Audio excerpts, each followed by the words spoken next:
Hi, this is Dr. Farley. I'm going to be going over today specific information about Parkinson's disease. This is a very significant condition. What we're seeing out in society is people are getting diagnosed now very early, some in their 30s and 40s.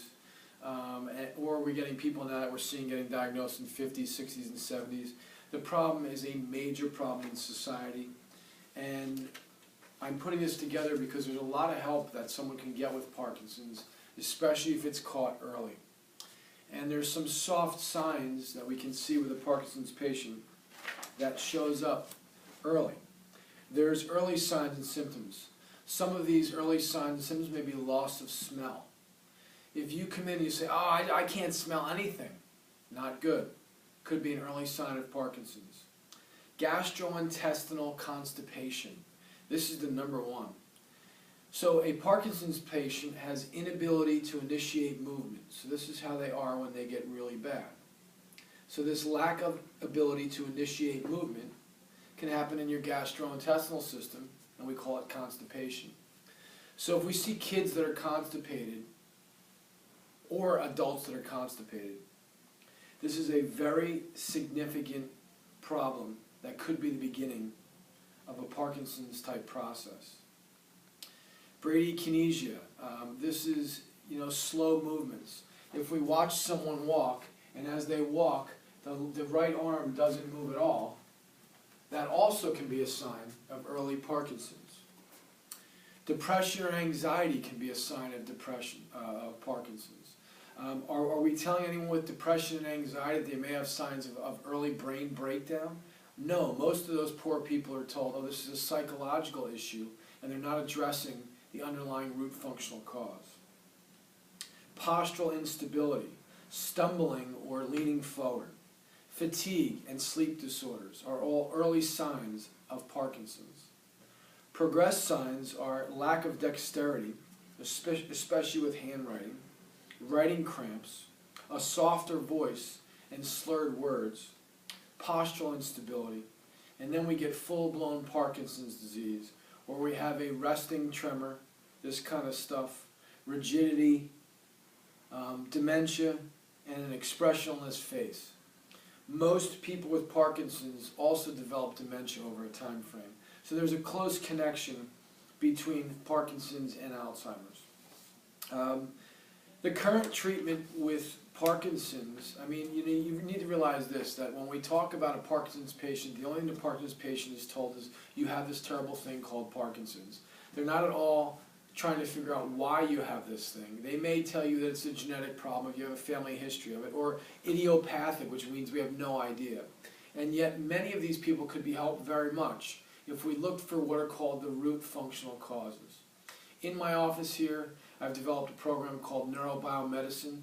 It looks at the brain, the endocrine system, and the immune system, and understands how those systems are interconnected and influenced, and how over a time frame that can cause an imbalance that breaks down parts of the brain that then over time develop into this thing called Parkinson's. It's a process to get Parkinson's. It's a process for things to break down over time.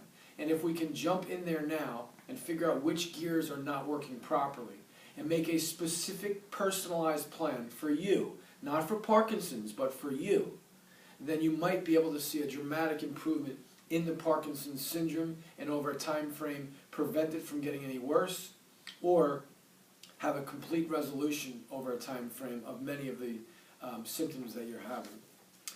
A few things about Parkinson's. I take care of a lot of people over time that have had Parkinson's and Parkinsonian type syndrome.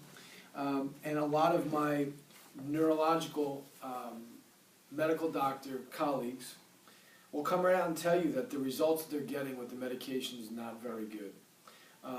In the Blaylock Wellness Report, he talks about that there's major issues being missed, and that the only treatment they really do is a host of drugs, and the main thing is L-DOPA.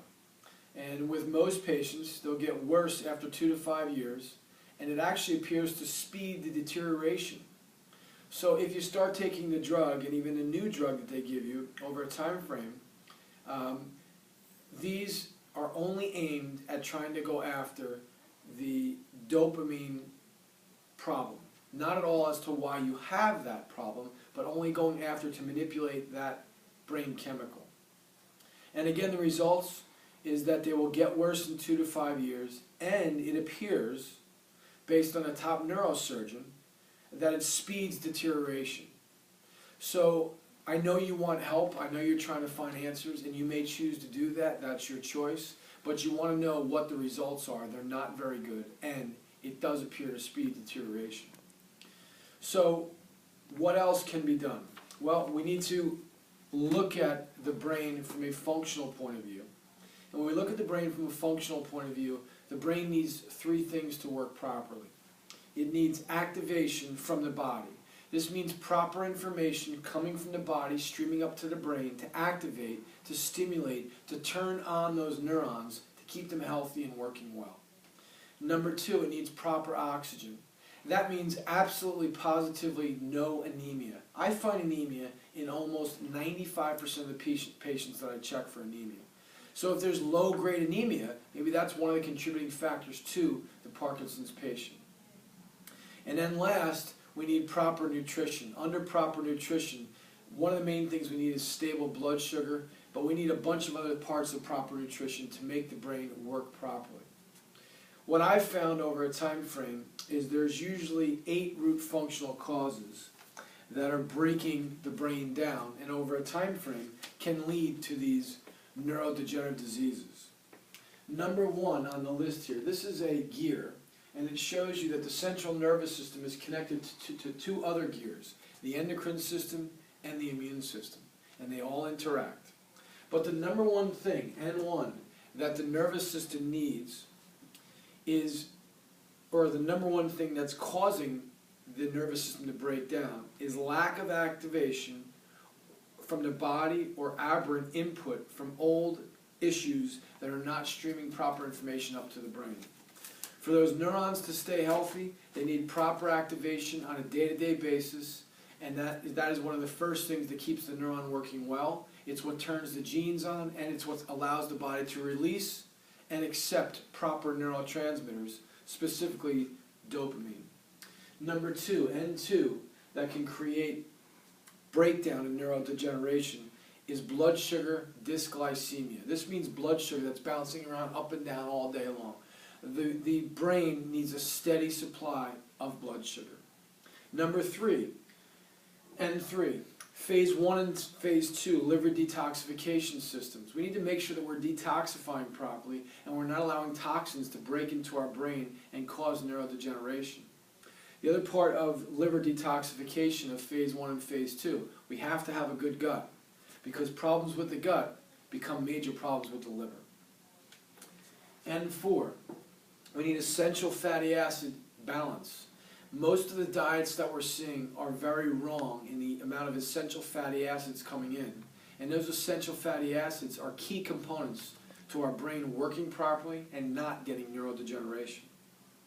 Number 5, low glutathione and SOD levels. The number 1 intracellular antioxidant in every cell in your body, including your neurons, is glutathione and SOD. Without those 2 chemicals working properly, you can get oxidative damage and cause neurodegeneration. And 6, gastrointestinal dysfunction with or without symptoms. Let's be clear here. You could have major gastrointestinal problems, creating major neurodegeneration by activating immune complexes, and have 0 gastrointestinal symptoms. If you have gastrointestinal symptoms, then N6 is an absolute cause of part of your neurodegeneration. N7, methylation dysfunction. Methylation is a process inside the body, and a methyl group is what's called CH3, like water is H2O. We have to have a lot of these methyl groups to be thrown around for our cells to work properly and for all of our biochemistry to work properly. And if we're a poor methylator, and then there's causes for why you become a poor methylator, then that could be a major contributing fact to neurodegeneration and Parkinson's. Number 8, bioelectric dysfunctional fog. This includes cell phones and Wi-Fi. The research on this is absolutely, there's real problems coming from Wi-Fi and these cell phones that we're using on a day-to-day basis. There's actually meters out there that you can measure around your home to determine whether or not you're having this problem or not. And if you are, there's easy, quick fixes. So those are the top 8 causes that we see for neurodegeneration. And in my practice, what we try to do is to custom fit a program based on all of your root functional causes that are creating improper brain function, which can then restore proper physiology and over a time frame get you back to functioning at a much, much higher level. If the neurons are permanently damaged, we can't regrow them. The brain does not regrow, but we can rewire around them. That's called neuroplasticity or cortical remapping. And we focus and we specialize in doing that. We also focus on looking at blood tests and biochemistry and nutrients and foods and how they also influence the functioning of our brain.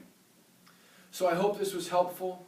If you'd like to meet for a free Step 1 consultation to discuss your case or your loved one's case in detail, please call the office and we'll set up that free Step 1 consultation. It's a time for us to meet, make sure that you feel comfortable with me, I feel comfortable with you, and then look at the case and see if your case would potentially qualify. I cannot help all cases. This is not miraculous. This is real physiology and a real possibility to get healthy by restoring function. So if you'd like to meet, give the office a call. I look forward to meeting you, and God bless.